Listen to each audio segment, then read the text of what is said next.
Hare Krishna, Radhe Radhe. Welcome back to your channel. तो आज है आजाकाशी। तो सबसे पहले आप गोपू के साथ श्री तुलसी जी के दर्शन कीजिए। आज तो बहुत ही अच्छा दिन, आज भी कल भी परसों भी स्पेशल डे है और एक ही दिन में बहुत बहुत चीज़ें हो रही हैं। जैसे कि आज आप देख रहे हो ठाकुर जी सारे झूले में विराजमान हुए अजय काशी को। और आज ही आद्रा नक्षत्र है। पहले बड़े सरकार के दर्शन कर लीजिए, है ना। तो मैंने कहा पहले इनके सुंदर सुंदर दर्शन करवा दूँ, फिर आपको लेके चलती हूँ नर्मदेश्वर गोपी स्वरूप हमारे गोपेश्वर जी के पास, है ना। तो आज है अजय काशी और आज है आद्रानी का नक्षत्र। तो ये जो आप देख रहे हो ये पहले सुबह काशी का पूजन हुआ, इसमें विष्णु भगवान जी और लक्ष्मी जी का विशेष पूजन था। गणेश जी का ऑब्वियसली करते ही हैं, और साथ में शालिग्राम जी का और तुलसी महारानी हमारी यहाँ पे। ये जो जल है मैं आपको दिखा रही हूँ, ये जल इनसे अभिषेक हुआ। गुरु जटामासी हैं ये फूलों का मिश्रित जल है, ये कपूर का जल है, ये हमारा अष्टगंध का जल है, तीर्थों का जल है, और ये हमारे पंचमुखी हनुमान जी हैं। तो ये तो साक्षी होते ही हैं, है ना। तो इन सब से हमने आज करा है रुद्राभिषेक, बिकॉज़ आज है आद्रा नक्षत्र। और आप जानते हो कि आद्रा नक्षत्र का बहुत बहुत महात्म्य है। एक तो आद्रा नक्षत्र, ऊपर से अजय काशी, दो चीज़ें एक दिन होने का हमें बहुत बहुत बेनिफिट हो रहा है। तो ये प्रदोष बेला में हमने पहले शुरू करा है दूधाभिषेक हमारे शंकर भगवान जी का। मैं इसके साथ रुद्री पाठ भी आपको लगा के दे सकती थी, लेकिन थोड़ा सा होता है ना कि कहीं वो ना आ जाए, कॉपीराइट आ जाता ना, इसलिए सिंपल आपको दिखा रही हूँ। दूध से अभिषेक करा गणेश जी का, गौरजा माँ का, नंदी जी का, नीचे क्रूम देवता है, नाग देवता है, और हमारे गोपेश्वर जी हैं। देखिए जो गोपेश्वर जी हैं वो आज अपना अभिषेक करवा के बहुत प्रसन्न है। आप पीछे दर्शन कर रहे होंगे, शंकर भगवान जी का पूरे परिवार के साथ साथ हमारे पास वो शालिग्राम जी भी हैं। शालिग्राम सरकार और नर्मदेश्वर सरकार का साथ में रख के पूजन होता है। इसका ये फ़ायदा होता है, वैसे तो नर्मदेश्वर जी पे आप जो कुछ चढ़ाओगे उसको प्रसाद रूप में ग्रहण कर सकते हो, क्योंकि जो नर्मदेश्वर स्वयंभू लिंग और जो स्पेशल वाले शिवलिंग होते हैं उन पे चंड जी का अधिकार नहीं होता। चंड जो भगवान शंकर भगवान जी के गण हैं, उनका बाकी जो नॉर्मल शिवलिंग होते हैं उन पे जो प्रसादी चढ़ती है वो उन पे सारा अधिकार चंड गोप का गण का होता है। उस पर आप नॉर्मली नहीं ले सकते। लेकिन जो नॉर्मल शिवलिंग जी के साथ भी अगर आप शालिग्राम जी का पूजन करते हो तो आप उनका प्रसाद ले सकते हो। हालांकि हमारे जो शंकर भगवान हैं ये हैं नर्मदेश्वर गोपेश्वर, और फिर भी शालिग्राम जी के साथ ये बहुत प्रसन्न रहते हैं। अगर आप हमारे शिवलिंग को देखोगे गौर से तो इसमें ओम बना हुआ है सेंटर में, और ये जनेऊधारी भी है, गोल रिंग भी दिख रही होगी काली सी, अगर आप गौर से देखोगे तो ध्यान से देखो, है ना। और ये डबल कलर के हैं, ये अर्धनारीश्वर है, ये गौरजा और शंकर भगवान इकट्ठे अर्धनारीश्वर है। तो एक ही नर्मदेश्वर शिवलिंग में बहुत सारे शिवलिंग का दर्शन होता है। जनेऊधारी हैं, ओम वाले हैं, अर्धनारीश्वर हैं। ये बहुत ही प्रीशियस शिवलिंग जी का कॉम्बिनेशन है जो नर्मदेश्वर में इसमें मिलते हैं, बहुत रेयर हैं ये। आपको जो भी मिलेंगे एक ही तरह का होएगा। दूसरा जो आप देख रहे हो रेड कलर का शिवलिंग है और एक तरफ से सफ़ेद है, ये अर्धनारीश्वर की वजह से है, मगर हम क्षत्रिय हैं तो जो क्षत्रिय होते हैं उनको लाल रंग के शिवलिंग का पूजन करना चाहिए, है ना। और जो होते हैं ब्राह्मण वो पीले रंग के शिवलिंग होते हैं ना, उनका पूजन करते हैं। और जो होते हैं वैश्य वो रक्त रंग के करते वो होते हैं जो वो थोड़ा सा कलर होता है ना ग्रीनिश सा, वैसे। और जो होते हैं शूद्र उनको करना चाहिए काले रंग के शिवलिंग का, जो आप नॉर्मली देखते हो। सबसे उत्तम तो वही है। वैसे सभी शिवलिंग का कर सकते हैं, लेकिन अगर आप पर्टिकुलर किसी स्पेशल पूजन कर रहे हो विधान के लिए, सिद्धि के लिए, तो उनके लिए सबके लिए अलग अलग शिवलिंग होते हैं, अलग अलग कास्ट के लिए अलग अलग कलर होते हैं। तो आप अपने उसके अकॉर्डिंग, जो भी जिससे भी आप बिलोंग करते हो कास्ट से, आप उसके हिसाब से अगर घर पे लेके आओगे शिवलिंग तो उनका पूजन करना। अब आप देख रहे हो हम कर रहे हैं ये अष्टगंध मिश्रित जल से शंकर भगवान जी का अभिषेक। मैं आपको साथ साथ में पूरी हिस्ट्री बताती जाती हूँ और साथ साथ में जो भी अभिषेक में हो रहा है वो भी बताती जाऊँगी, इसलिए आप ये मत सोचना कि मैं अपने टॉपिक से भटक के दूसरी बातें कर रही हूँ। ओके, तो ये अभी हमने करा अष्टगंध से अभिषेक, इसमें इत्र भी मिक्स करा था, तो इससे शंकर भगवान बहुत प्रसन्न होते हैं। आप कर रहे हैं हम इलायची वाले जल से, खुशबू वाले जल से। ये भी, इसका भी बहुत महत्व है। आर्द्रा नक्षत्र में स्पेशल पूजन होता है और शंकर जी तो आपको पता है अभिषेक प्रिय हैं। हर प्रकार का अभिषेक जो उनकी स्पेशल चीज़ों से होता है उनसे वो बहुत प्रसन्न होते हैं। अब ये है कपूर मिश्रित जल है। पहले आपने इलायची वाला करा, अब आपने कपूर मिश्रित जल से करा है, तो इससे भी शंकर भगवान जी बहुत बहुत प्रसन्न होते हैं। आप देख रहे हो साथ में अपराजिता पुष्प है, जो बहुत ही डार्क ब्लू वाले रेयर पुष्प होते हैं। इनसे शालिग्राम जी का और शंकर भगवान जी का अगर आप पूजन करते हो तो बहुत अच्छा है। ये जटामासी है जो आप अभी देख रहे हो, ये जो ऊपर शंकर भगवान के गिरी है वो जटामासी है। उससे शंकर भगवान भी और जटामासी के जल से भी बहुत प्रसन्न होते हैं। ये आर्द्रा नक्षत्र युक्त में जो जलों का अभिषेक होता है ये वो वाले जल हैं। डेली रूटीन में हम ऐसे नहीं करते हैं, ये स्पेशल आर्द्रा नक्षत्र की वजह से ही है। अब है ये पुष्प मिश्रित जल से। देखो, आपको जितने ज़्यादा अधिक पुष्प मिले आप उनका संग्रह कीजिए, उनके साथ आप अभिषेक कीजिए। मुझे थोड़े से गेंदे, थोड़े गुलाब, थोड़ी कलियाँ मिल गए थे, तो मैंने उनके साथ ही शंकर भगवान जी के पुष्प मिश्रित जल का अभिषेक करा है।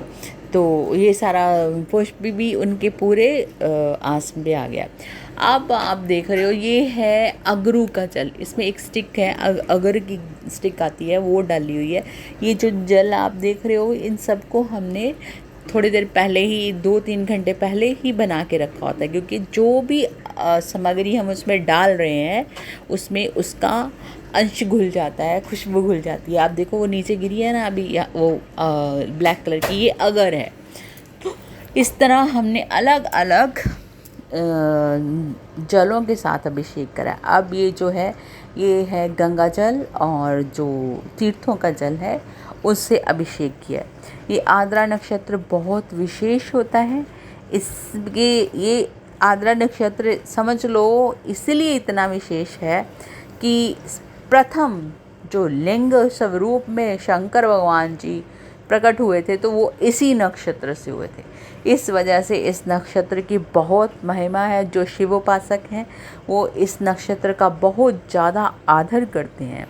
ठीक है, अब हमने करा है त्रिपुंड लगाया। आपने मोस्टली देखा होगा, प्रदीप मिश्रा जी बताते हैं कि पहले 2 फिंगर से करो, फिर नीचे वाली तीसरी फिंगर से करो, है ना। तो ये श्री जी अपनी पार्वती जी की और भगवान गणेश जी को हमने सिंदूर का तिलक लगाया है। ठीक है, त्रिपुंड के बारे में बता रही थी, और मैंने 3 फिंगर्स के साथ करा है। त्रिपुंड मतलब 3 पुंड मतलब फिंगर्स से होता है। तो ये त्रिपुंड वो लगाते हैं जिनको वैराग्य चाहिए, जिनको गृहस्थ सुख चाहिए, वो 2 फिंगर से, तीसरे फिंगर से ठीक करते हैं। तो मेरे को तो वैराग्य ही चाहिए शंकर भगवान जी से। अब उसके बाद हमने करा है इनके ऊपर अलग अलग दालों या अनाजों से जो अभिषेक होता है। आप देख रहे हो, पहले हमने काले तिल से करा, फिर गेहूं से, चने की दाल से। ये अभिषेक जो हर एक चीज़ है इसका अलग अलग महात्म्य है। ये हमने करे हैं जवे जिसको बोलते हैं ना, उनके साथ करा है, ये जवों के साथ अभिषेक करा है ना। तो ये जो अब है ये काली मिर्च, ये शत्रुनाश के लिए होती हैं। जो अगर मेरे को तो अपने शत्रु अब काम क्रोध लोभ मोह ही लगते हैं, उनके नाश के लिए ही मैं शंकर भगवान से प्रार्थना करती हूँ कि इनका नाश कीजिए। जो गेहूँ होता है वो धन धान्य के लिए होता है, चावल आज के दिन नहीं चढ़ाते हैं। ये है भस्म, ये भस्म भी वैराग्य देती है, इसलिए भस्म जो शंकर भगवान से कहते आते हैं कि हमें इस संसार सागर से छूटना है, उनको भस्म जरूर चढ़ाने चाहिए। और आप ये देख रहे हो ये अलग अलग के रंगों से, जैसे गुलाल है, जब भी हम किसी स्पेशल पूजा को करते हैं तो अबीर और गुलाल ज़रूर चढ़ाते हैं। इनका जो होता है शुभ माना जाता है। किसी भी पूजा के अंदर आप जब कोई स्पेशल पूजा करते हो तो आप अबीर और गुलाल को ज़रूर चढ़ाएं। ठीक है, अब हाँ बात कर रहे थे हम अलग अलग शिवलिंगों की। अच्छा, साथ में पहले मैं आपको बता दूं, ये जो है शंकर पार्वती का हम 7 बार गठबंधन करते हैं, ये दाम्पत्य जीवन के लिए होता है। जो मैरिड लोग हैं उनका दाम्पत्य जीवन सुखी रहे और उनके लाइफ में कोई जो आजकल प्रॉब्लम्स चलती हैं लोगों की ज़िंदगी में वो ना आए। तो इसलिए अगर आप पूजन करते हो शिव पार्वती का तो उनके ऐसे 7 बार ये लपेटते हैं सूट। ठीक है, इससे मैं बता दिया क्या बेनिफिट होता है। तो इस तरह आपको पूजन करना है। बाकी बात कर रहे थे हम कि अलग अलग रंगों के शिवलिंग का अलग अलग पूजन होता है।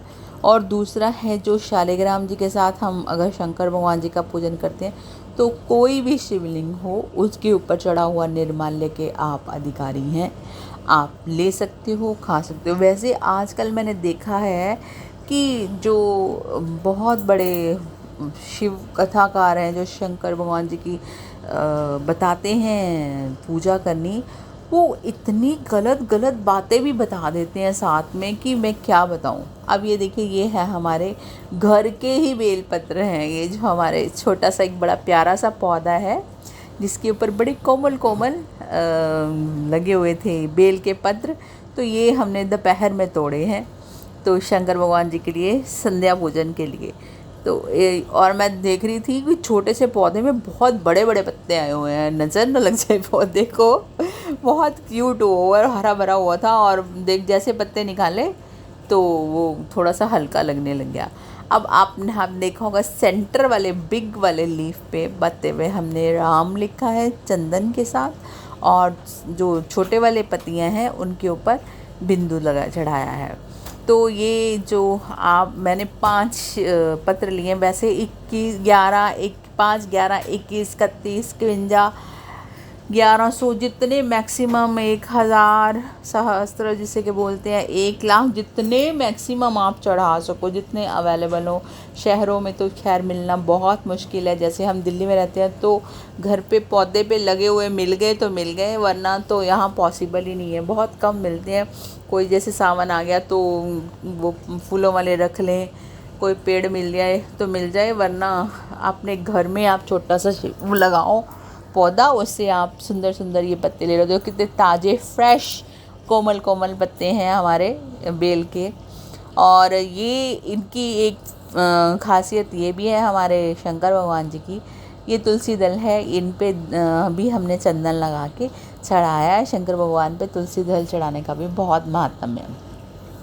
तो मैं बता रही थी ये तुलसी जी और शालिग्राम जी के पत्ते बासी नहीं होते, सॉरी शालिग्राम जी कह रही हूँ, बेल के पत्ते बासी नहीं होते हैं।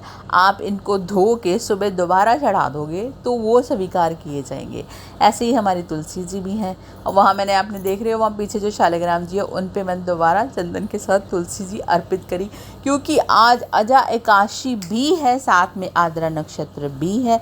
तो दोनों चीज़ें हैं जो हमने हम देखो हरात्मक पूजा करते हैं, हरि की भी करते हैं और हर की भी करते हैं। सबसे पहले आपको हरि के दर्शन करवाए सुंदर सुंदर लड्डू गोपाल जी के, तुलसी महारानी के। उसके बाद हमने हमारे प्यारे से शिवलिंग के दर्शन करवाए। अब इसके बाद और आपने देखा जो अपराजिता के पुष्प होते हैं वो शालिग्राम जी पे भी चढ़े हुए हैं और शंकर भगवान जी पे भी चढ़ते हैं, इनका बड़ा महत्व है। उसके बाद हमने एक फूलों की माला अर्पित करी है। अब हम नमः शिवाय का जाप करते हुए पुष्प अर्पित कर रहे हैं। देखो, ओम का आप तभी प्रणव का यूज़ तभी कर सकते हो जब आपको गुरु मंत्र मिला हो। आप अपने मन से प्रणव का यूज़ नहीं कर सकते। अगर आपकी गुरु आज्ञा है तभी पंचाक्षरी मंत्र जो है कर सकते हो, अदरवाइज़ आपको नमः शिवाय कह के ही करना चाहिए पूजन। क्योंकि बहुत सारे जैसे द्विज स्त्रियां, शूद्र इत्यादि जिनका उस पर अधिकार नहीं है वेदों के ऊपर, उनके लिए उन्होंने सिंपल तरीके से मंत्र बताए हैं जो प्रणव युक्त नहीं होते। अब आप कहोगे कि लेडीज़ को क्यों प्रणव की मंत्र मनाई है, भी ऐसा क्या हो गया, उन्होंने क्या कर दिया जो उनको मना करा है? तो सिंपल कारण यही बताया जाता है कि प्रणव का जाप वही कर सकता है जिसने जनेऊ धारण करा हो। तो लेडीज़ जनेऊ धारण नहीं करती, जनेऊ संस्कार होता है सभी द्विजातियों का, तो उसके बाद वो प्रणव के अधिकारी होते हैं। फिर गायत्री मंत्र का पुरुषरण करने के अधिकारी होते हैं। तो आजकल तो भाई मनमाना बिहेवियर है, सबका मनमानी मर्जी है, जो दिल जिसका दिल करता है वो करे। जो बड़े बड़े कथावाचक इतने पहुँचे हो, इतनी महिमा मंडित हैं, वो भी गलत बातें बताते हैं। मेरा तो छोटा सा चैनल है, मैं आपको जो भी बताऊंगी शास्त्रोक्त बताऊंगी और पूरा विधि विधान वाली चीज़ बताऊंगी, ऐसे अपने मन से कुछ नहीं बताऊंगी। और ना ही मैं अपने वो करने के लिए कि चलो जो भी है शामदी करने के लिए बता दो, हाँ जी आप ये भी कर लो और लेडीज़ें भी कर लें, ये भी कर लें, वो भी कर लें, सब लोग कर लें, ऐसा कुछ नहीं। जो शास्त्रों में लिखा हुआ उसके हिसाब से ही करना चाहिए।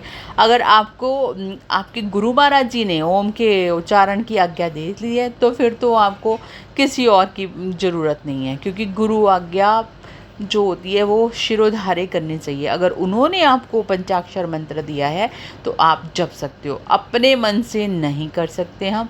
अगर आपने कोई भी गुरु धारण नहीं करा हुआ है और द्विजातीय नहीं हो, आपने जनेऊ संस्कार नहीं हुआ है, तो आपको ओम नमः शिवाय की जगह सिर्फ नमः शिवाय का जाप करना चाहिए। शंकर भगवान इससे प्रसन्न हो जाते हैं। अब आप देख रहे हो कि मेरे पास छोटे मिट्टी के दिए नहीं थे तो मैंने ये कैंडल वाले दिए जगाए, हालांकि ये सही नहीं है, आप ऐसा मत कीजिएगा। आपको मिट्टी के दिए ही प्रज्वलित करने हैं, या तिल के हो या हो घी के। मैंने जो पीछे अभी इस कैमरे में आ नहीं रहे, मैंने पूरे 21 दिए जलाए हैं जो तिल के और घी के मिक्स हैं अलग अलग, पर ये कम पड़ गए थे, 11 और चाहिए थे तो मैं बस दिए नहीं थे, तो इसलिए मैंने ये कैंडल वाले यूज़ करे हैं। आपने ऐसा नहीं करना है मुझे, क्योंकि ये पूजा का नियम है, इसमें एक अंश ये भी था कि 11 दीपक प्रज्वलित करने हैं, तो मैंने इसलिए ये यूज़ करे हैं।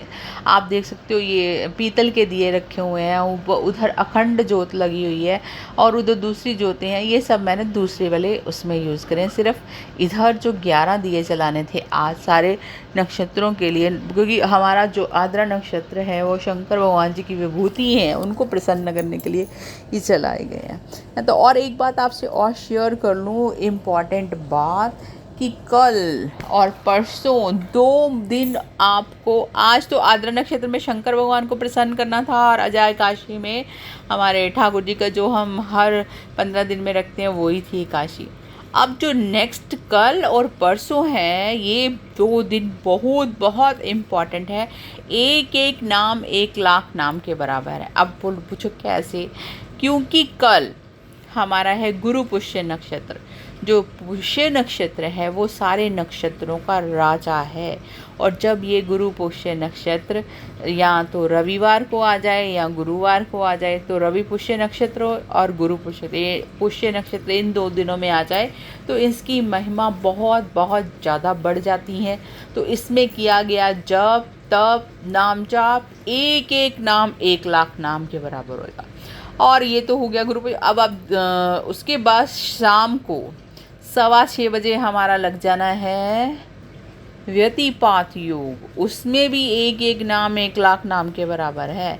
तो शाम को भी बेनिफिट है, वो अगले दिन 4:15 बजे तक है, ठीक है। और अगले दिन भी इम्पॉर्टेंट 2 चीज़ें हैं, एक तो व्यतिपात योग और दूसरा हमारे कान्हा की छठ है, छठी पूजन 21 को होएगा। तो 20 और 21 में भी आज जैसे 2 पर्व पड़ गए, अजय काशी और आद्रा नक्षत्र। कल फिर 2 पर्व हैं, गुरु पुष्य नक्षत्र और व्यतिपात योग सुबह शाम का पूरा दिन पुष्य नक्षत्र रहेगा, लेकिन व्यतिपात जो है 4:15 बजे शुरू होएगा। मिश्री का भोग लगाया हमने। उसके बाद 21 को अगले दिन 4:15 बजे तक अगले दिन रहेगा व्यतिपात योग प्लस कान्हा जी की छठी आ जाएगी। छठ पूजन भी आपको करना है। छठी पूजन में मैं आपको दिखाऊंगी, नज़रिए लेके आई हूँ मैं सुंदर सुंदर, जब उनको कान्हा जी को पहनाए जाते हैं, उनको डुबकी लगवाई जाती है दूध में, कड़ी चावल का भोग लगता है, उनकी आंखों में काजल लगता है। काजल घर से बने हुए ही दिए से लगाना चाहिए, शुद्ध होता है। तो ये सब जो है ना, दो मिक्स बेनिफिट्स मिल रहे हैं, और इस सब का आपको बहुत बहुत फ़ायदा उठाना चाहिए। देखो ये छोटी छोटी बातें हैं, अगर हम इनको कवर अप कर लें तो हमारा छोटे छोटे करते इतना ज़्यादा पुण्य इकट्ठा हो जाएगा कि ठाकुर जी को प्रसन्न होकर हमारी इच्छाओं को पूर्ण करते हुए उनको दर्शन देना ही पड़ेगा। तो इसीलिए इन चीज़ों को आपने छोड़ना नहीं है। देखो अगर आप इस सब चीज़ों को देखो, वो वैसे अगर हम 1 लाख नाम एक दिन में कहाँ जप सकते हैं, है ना, तो वैसे एक नाम 1 लाख नाम के बराबर है। और जितने आपने 50,000 भी जप लिए तो 50 लाख नाम जाप हो गया ना आपका।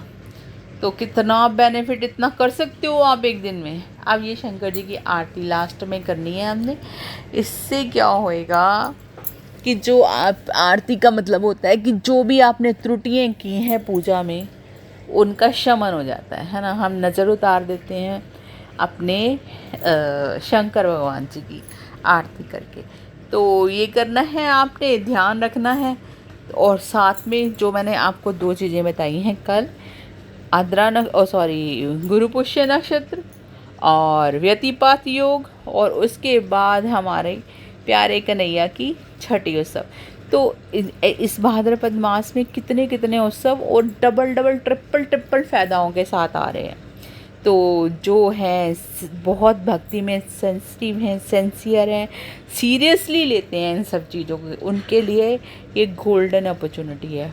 और इसका आप कभी भी मत करना, इसको जाने मत देना। तो फिर मिलते हैं नेक्स्ट एपिसोड में। प्लीज़ लाइक, शेयर और सब्सक्राइब ज़रूर कीजिएगा, और हर एक मौके का फ़ायदा उठाइएगा, और प्लीज़ ज़्यादा शेयर भी कीजिएगा। आपके एक शेयर से आपको कई गुना पुण्य मिलने वाला है। तो प्लीज़ लाइक, शेयर, सब्सक्राइब कीजिएगा। राधे राधे।